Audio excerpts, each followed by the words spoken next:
Hi everyone, this is the fifth video in the series of REST APIs. In this video, we will learn why we need Richardson Maturity Model. Now we covered all the levels of REST APIs in detail. For a quick recap, I'll tell you all the levels quickly. In level 1, we consider data as a resource. So, we can say level 1 is resource based and every resource must have a unique URI. Then we have level 2. Level 2 means level 1 with HTTP methods.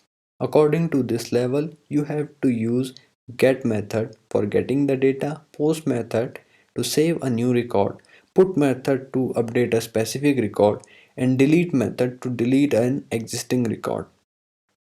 Then we have level 3. Level 3 means level 2 with HETIOS, which means now we are passing the references to the connected resource with the response so that the client can easily get to know how he can access those dependent resources. Now let's see what are the benefits and why Richardson Maturity Model is even required. The first point is maintain standards.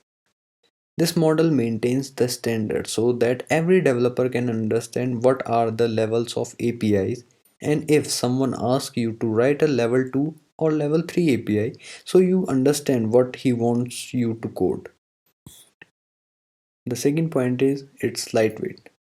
This makes the request lightweight because we are sending only the data into the request body and nothing else. And for performing any action we are using HTTP methods, so no additional data or anything else we are sending, which makes the request precise and efficient. The third point is HTTP method and verbs.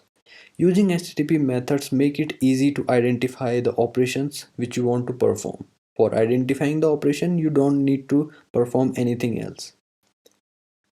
The fourth point is dynamic resource URIs. In level 3 we are sending the URIs for the related resources.